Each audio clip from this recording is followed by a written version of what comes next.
राधे दोस्तों, आज हम जानेंगे एक आम के पेड़ ने राहगीरों को कैसे आश्रय दिया। एक जंगल में बांस के साथ ही आम का पेड़ भी था। बांस का कद ऊंचा था और आम का छोटा।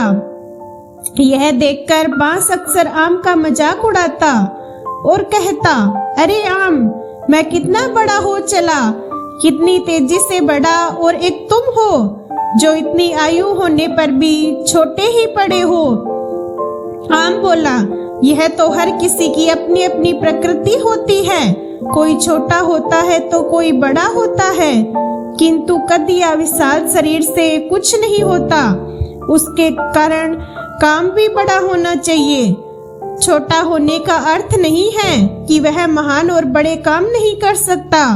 इसी तरह लंबे या बड़े होने का यह अर्थ नहीं है कि वह छोटे काम को घृणा की नजर से देखे।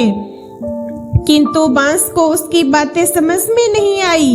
वह बोला, तुम मेरे बड़े कद से जलते हो, इसलिए मुझे ऐसी बातें सुना रहे हो।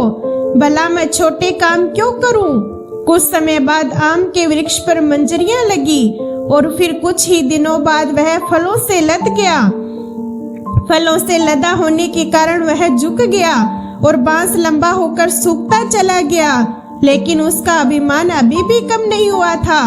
वह आम को देखकर बोला, अरे मुझे देखो, मैं दूर से ही नजर आ जाता हूँ, और एक तुम हो जो फलों से लदकर झुके जा रहे हो और छोटे होते जा रहे हो।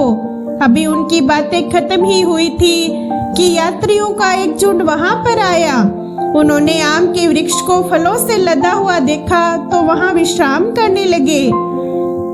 रात ठंड होने पर ठंड से बचाव के लिए उन्होंने आग जलाने की सोची और पास ही खड़े बांस के वृक्ष को काटकर लकड़ियों का ढेर लगा दिया।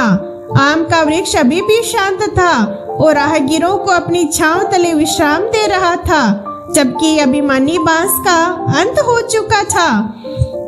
ये छोटी सी कहानी है जिससे हमें सीख मिलती है। हमें हर परिस्थिति में विनम्र रहना चाहिए और अपने आप पर गर्व करना चाहिए, ना कि दूसरों को देखकर जलना चाहिए। अपनी गुणों को कभी भी घमंड नहीं करना चाहिए और दूसरों के कद को देखकर कभी भी उसका अपमान नहीं करना चाहिए।